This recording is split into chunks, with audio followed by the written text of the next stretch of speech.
Students, कैसे हैं आप? अच्छे हैं, बहुत अच्छी बात है। हमें विश्वास है आप पढ़ाई भी कर रहे होंगे। तो एक बार फिर से आप सबका स्वागत है हमारे भी यूट्यूब चैनल A1 नॉलेज पे। ये चैनल आपको क्लास 9 से क्लास 12 तक सभी क्लासेस के वीडियोस लगातार दे रहा है। तो हम आपसे एक बार फिर आमने सामने हैं और इस वीडियो में मैं आपके लिए लेकर आया हूँ क्लास 10 की सब्जेक्ट इंग्लिश है। और जैसा कि आपको पता होगा, अगर आपने वीडियो देखे हैं तो अभी तक मैं 3 वीडियो इसके मैं दे चुका हूँ। ये मेरा चौथा वीडियो है। लेसन मैंने पढ़ाना शुरू कर दिया था। सबसे पहले वीडियो में मैंने सिलेबस बताया था, उसके दूसरे वीडियो में मैंने आपको क्या बताया था, लेसन का लिस्ट बताया था। और तीसरे वीडियो में मैंने थोड़ा सा पढ़ाया था पैराग्राफ। अब मैं उसके आगे आपको पढ़ाने जा रहा हूँ। ये आज मैं जो पढ़ाऊंगा, अगर आपके पास बुक है तो देखिए, इट डिड नॉट से लेकर के द ग्रेटेस्ट वेसल। इस लेसन में मैंने आपको जो सार बताया था कि ये खास करके इसमें यक्ष ने युधिष्ठिर की परीक्षा लेने के लिए एक तालाब बनाया था, जैसा कि लेसन का नाम है, द इंचेंटेड पूल। और इस लेसन में क्या हुआ था, यमराज ने युधिष्ठिर से बहुत सारे क्वेश्चन किए थे। कैसे किए थे आपको मैंने पहले पैराग्राफ में बताया कि युधिष्ठिर जो थे वो अपने अज्ञातवास में टहल रहे थे, उनको प्यास लगी, उन्होंने अपने भाइयों को भेजा क्रमवार तरीके से। पहले भीम गए, फिर अर्जुन गए, फिर नकुलदेव गए, फिर सहदेव गए। इस तरह से चारों भाई जब चले गए और वो लौट के नहीं आए, काफी देर वेट करने के बाद युधिष्ठिर ने यात्रा अपनी वेट करने की जो उनकी क्षमता थी वो खो दी। और फिर ये भी निकल पड़े कहाँ ढूंढने के लिए। इन्होंने उसी तरफ चलना शुरू कर दिया जिधर इनके भाई लोग गए थे। इन्होंने देखा मार्ग में बहुत बड़े बड़े पेड़ थे, बहुत बड़े बड़े पक्षी देखे, इन्होंने हिरन देखे, मोर देखे। इस तरह से वो टहलते एक तालाब के पास पहुंच गया। वहां पर देखा कि इनके सभी भाई मृत पड़े हुए हैं। तो ये देखकर वो डर गए और रोने लगे, बहुत घबरा गए, बहुत ज्यादा उनके मन में व्यथा आ गई, बहुत ज्यादा व्यथित हो गए और रोने लगे। फिर ये प्यासे तो थे ही, ये भी धीरे धीरे उस तालाब में नीचे उतरे और पानी पीने की कोशिश की। जैसे ही इन्होंने पानी पीने चाहा तो इन्हें एक आवाज सुनाई दी और उसने कहा कि ऐसा मत करिए, आपके भाइयों ने भी मेरी बात पर गौर नहीं किया, इसलिए वो आज मरे पड़े हुए, उनके जैसा मत करो। पहले मेरे प्रश्नों का उत्तर दो और उसके बाद आप पानी पी सकते हो। ये तालाब मेरा है। यहाँ तक मैंने आपको पढ़ा दिया था। इसके आगे का वीडियो ये मैं आपके लिए लेके आया हूँ। गौर से सुनिएगा, गौर से देखिएगा, जो भी बातें बताई जाएं उसको समझिएगा। इसमें लिखा हुआ है, it did not take Yudhishthir a moment to understand that this could be none other than the word of Yaksha. इसे समझने में युधिष्ठिर को 1 मिनट का भी समय नहीं लगा, एक क्षण भी नहीं लगा। वो जान गए ये और कोई नहीं है, ये केवल यक्ष है। और ये शब्द जो है वो यक्ष के हैं। और उन्होंने अनुमान लगा लिया, and guessed what had happened to his brother. उन्होंने पूरा अनुमान लगा लिया कि उनके भाइयों के साथ क्या हुआ है।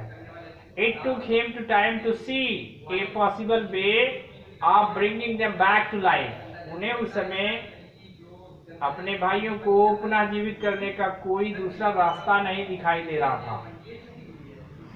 उस समय उन्हें अपने भाइयों को पुनः जीवित करने का कोई दूसरा रास्ता नहीं दिख रहा था। It took him no time to see possible way of bringing them back of life. उन्हें पुनः जीवित करने का कोई मार्ग नहीं संभव दिख रहा था।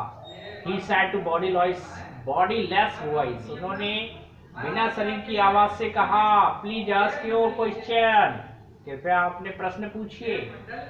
The voice put questions repeatedly one after another. उस आवाज ने एक के बाद एक प्रश्न पूछने शुरू कर दिए। जब ये वहां पर पहुंचे तालाब के पास तो ये प्यासे थे। प्यास बुझाने के लिए ये भी तालाब में बढ़ने लगे पानी पीने के लिए। जैसे ही इन्होंने पानी पीने की कोशिश की, एक आवाज आई कि तुम्हारे भाइयों ने मेरी आवाज पर गौर नहीं किया, उनके जैसा मत करो, पहले मेरे प्रश्नों के उत्तर दो और फिर तुम पानी पी सकते हो, अपनी प्यास बुझा सकते हो। ये तालाब मेरा है। इन्हें समझने में देर नहीं लगी, इसको युधिष्ठिर को समझते देर नहीं लगी कि ये और कोई नहीं है, ये तो यक्ष है। और उन्होंने पूरा अनुमान लगा लिया कि मेरे भाइयों के साथ क्या हुआ होगा। पूरी बात ये समझ गए, जान गए, पूरा अनुमान लगा लिया। इन्हें उस समय कोई ऐसा रास्ता नहीं दिख रहा था कि ये अपने भाइयों को पुनः जीवित कर पाए, कोई संभव मार्ग नहीं दिख पा रहा था।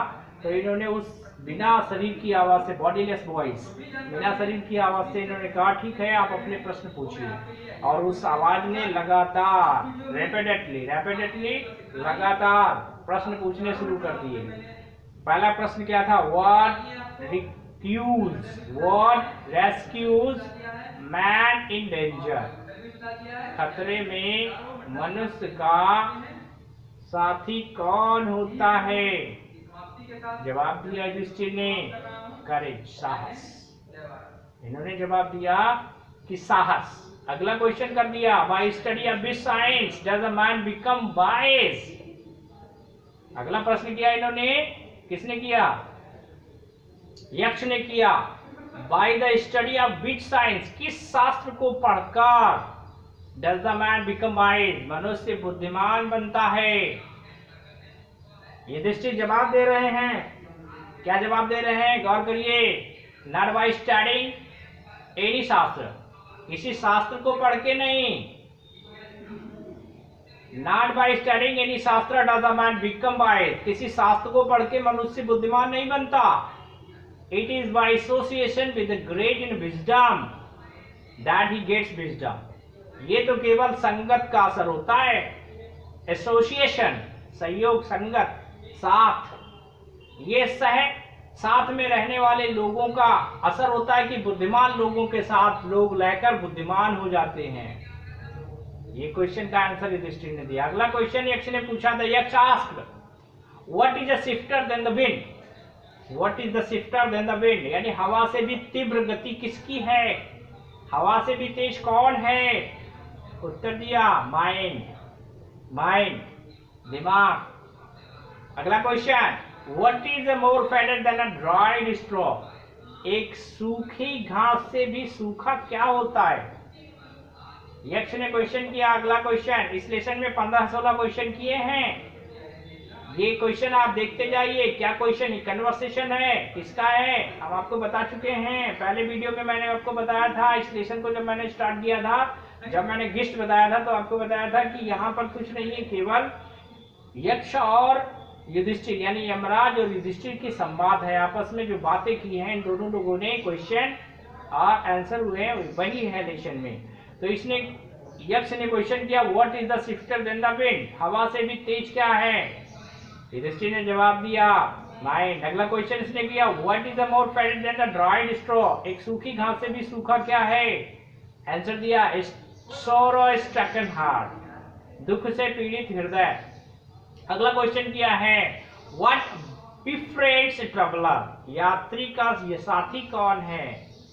यात्री का साथी कौन है? जवाब दिया है युधिष्ठिर ने, लर्निंग, शिक्षा जो है वो एक यात्री का साथी है। अगला क्वेश्चन है, who is the friend of one who stay at home? उस व्यक्ति का मित्र कौन होता है, साथी कौन होता है जो घर पर ठहरा रहता है, जो घर पर रुका रहता है, उसका साथी कौन है? जिन्होंने जवाब दिया, द वाइफ, पत्नी। युधिष्ठिर ने बताया, जवाब दिया कि जो आदमी घर पर ठहरा रहता है उसका जो साथी है, उसका जो मित्र है, वो उसकी पत्नी होती है। अगला क्वेश्चन है, यक्ष ने अगला क्वेश्चन किया है, हु